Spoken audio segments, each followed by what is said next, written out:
তোমরা দুটি বৃন্দাবনের ভজন শ্রবণ করলাম। মূল তত্ত্ব আমাদের রামায়ণ। ফিরে আসলাম রামায়ণের মধ্যে। জয় রাম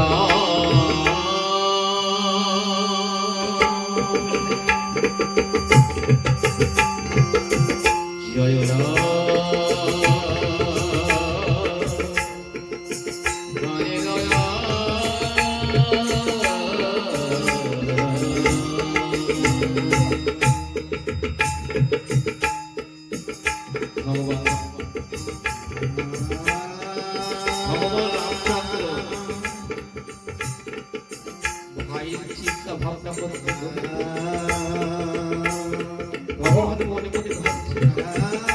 আমার ভাই লক্ষণ কি তারে কানো আর প্রতিদিনের জন্য ফিরে পাবো।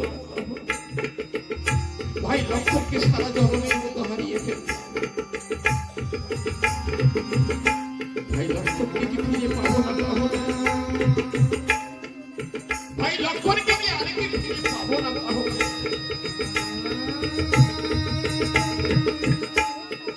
ভগবানের জয় দেখে পবন পুত্র হনুমান বলে, প্রভু ও প্রভু চিন্তা করো না প্রভু, আমি তো এখনো আছি প্রভু।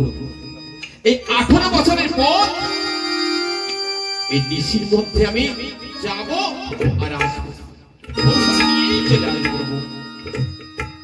সুশীল বৈদ্য মনে মনে চিন্তা করছি বেটা হনুমান বিয়েতেও আসতে পারে ভয় যাতে না যায়।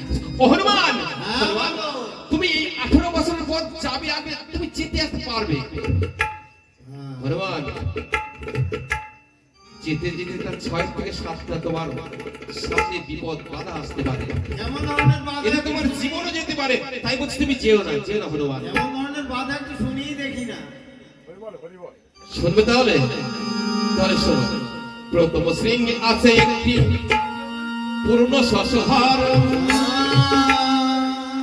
দ্বিতীয় শৃঙ্গে আছে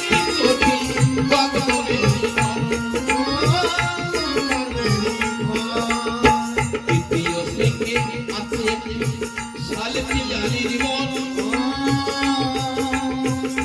চতুর্থ শৃঙ্গে বাঘ ভালো চলে পাদে পাদ, চলে পাদে পাদ। আছে ভোলা মহেশ্বরের আসন ষষ্ঠম শৃঙ্গে দানব দৈত্য চলে অগোচর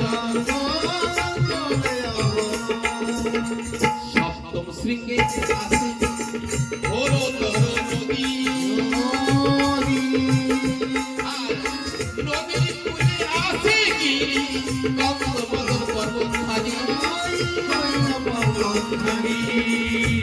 হনুমান ঔষধির কথা বলি লাল নীল ফল ফুল পিঙ্গল বর্ণ পাতা রক্তবর্ণ ডাটা যে তার স্বর্ণবর্ণ লতা নিশির মধ্যে যদি আনিতে পারো মহাঔষধি লক্ষণ ঠাকুর বাঁচিলে বাঁচিতে পারে এই নদী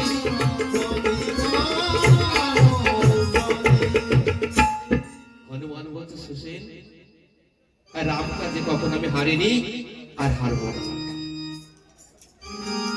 আমি এখনই যাব রামচন্দ্র বলছে হনুমান তুমি যখন ঔষধি নিয়ে আসবে বারবার আমার ভাই ভরতের কথা মনে পড়ছে তুমি যখন ঔষধি নিয়ে আসবে একটু নদীর দিকে নেমে উপর দিয়ে এসো আমার ভাই ভরত কেমন আছে একটু দেখে এসো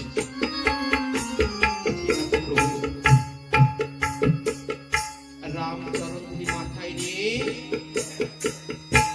হনুমানের চলেছে গিরিগন্ধ পর্বতে জয় রামশ্রী রাম বলে হনুমান শুনতে